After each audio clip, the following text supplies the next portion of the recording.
Hello everyone. Today I'm here to talk to you about week 1 grammar and writing. So I'm going to pair these two together because I teach them together. So what I do after recess in the morning, so we've already done our word work and phonics instruction. We've done our guided reading with a purpose.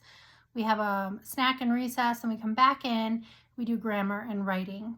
So I do grammar first. Grammar takes me about 10 to 15 minutes, and then writing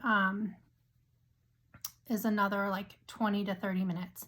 Sometimes if we're done early, we'll snack and do grammar at the same time, and then go to recess and come back and do writing. So that's kind of like the flow of our day. So I wrote these curriculums last year when we were virtual. So they're for virtual or in person. And I wrote them so that they kind of went together, and I've never really posted them separately. A lot of the stuff I've been doing, I just kind of put it all together. So that's why I'm posting it this year, because it's part of my digital and paper lesson plans that cover everything, all subjects except for science and social studies. So I'm kind of pulling them out because I have had requests for just please the grammar or just the writing. So the first week in grammar, we talk about nouns. So if you've been following along, you might have seen some of this recently. I haven't shared how I'm going to store this, so I'm going to share it with you right now. You're never going to believe it, but I'm using a binder. This is all I ever use. And I will make a cute little cover. I just didn't know how many units I could fit in a binder, and it's looking like 5 will be the maximum amount. So I'll give you a peek inside. So inside I have a little supply case, and this is where I put the center sorts in here, like the little pieces for all the weeks. And then here's week 1, which have the lesson plans, and then behind it the folder with all the activities. So I did pull, I did pull some of the activities to share with you, so you could see what we do to cover nouns.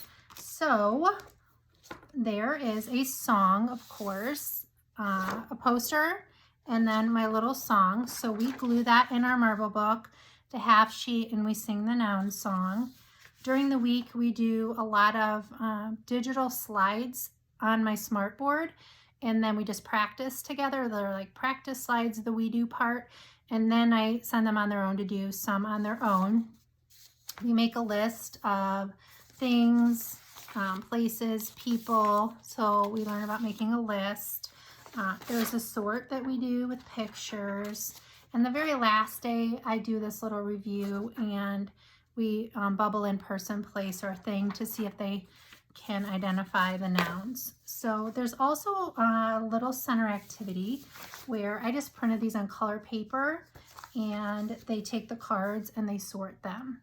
So you might wonder, when would I use this center activity? So this is actually something I would put over in my word work phonics center, because it's a sort. And even though it's grammar, I like to put things we've already done over there just to review and keep practicing. So this would be a manipulative that they could do over there. I also have a little craft for each week. So this is a school bus with a bus driver, and then some animals, and we label the school bus, the things, a person, the place, and the things. So that is what we do week 1 for nouns, kind of clustered quickly for you. Then in writing, I forgot to share with you, I love to read books as well. So I have 3 books that I like for nouns: a mink, a fink, a skating rink, and a lime, a mime, a pool of slime. And this book is new, but it says if I were a noun. It's really cute too. Love to incorporate literature in all my units when I have time. So I would put these out for the week, and whenever I had a pocket of extra time on that day or things went faster, that's when I would share a story. Not always can you get to everything, but I try. So writing as well, I keep in a binder, and I've shared this. This is the first 8 weeks of getting started. And inside, I talk about modifications and enrichment. There are literature connections for each week and rubrics. So week 1, I start off by reading a squiggly story, just so the kids can see that we're all starting from different places, and it's okay if you're not, writing big paragraphs, or if you're just beginning, that we all have a good starting point, and to kind of get them to be able to accept and understand that we're all a little different and we're going to all create on our own. The focus for this week is to get the children independent and not asking me to spell things for them. I go over this rule right off the bat that if everybody wanted me to spell for them, then there's one of me and 20 of you, and I can't get to everybody. Plus, it's so good for us to try to learn how to spell on our own. And I don't care if it's not perfectly spelled. I just want them to always do their best. And that makes me more proud than if I were to go and spell for them. So we talk a lot about best spelling. I use best spelling instead of inventive spelling.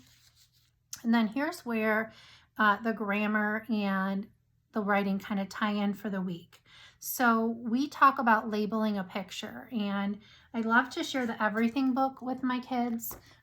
Charlie, when she was a little girl, loved the Everything book. It's by Denise Fleming. She's actually from Ohio, in this town that I'm from. And she loved this book because it had labels. And as she wasn't a reader, she could open this book up and see the pictures and read the words. So I'll give you just an example of a page that she really liked. So the backyard. So she would look at that picture and know that that word is fly, and box turtle, and moth, and so on. So this book is great for showing the children that sometimes you can label your pictures. There's some pages that don't have labels, but some that do. So you could read it from front to back, but I would just share a few pages with my kids to show them that, model that from a real story. So then we talk about labeling pictures, and we start off by picking a person. And on the digital slides that you would share on a projectable board, you would see a picture of, I think it's a firefighter, and I labeled all the parts for them, and then it will be their job to label a picture of a person. And then we label a place. So we talk about how place is a noun, and we label a place. And then we talk about labeling a thing. And I share examples, and we do one together. And on the very last day, they draw a huge picture of a person, place, and thing. And they can add an animal too. And they label it all up with their words. So basically, writing day, week 1, we are trying to get the kids to realize that it's okay that they don't have to spell everything correctly, that they are going to use their best spelling, and to label a picture, getting them just comfortable using words, putting words on paper. So that is a peek at week 1 of grammar and writing and how it kind of integrates together. I will link all this stuff in the description, and I will also link you to a PDF that has some awesome videos that you could watch to kind of go along with this unit on nouns and writing and all of that. So I hope you have a great week, and I will see you back here next week, and I will again talk about week 2 of writing and grammar.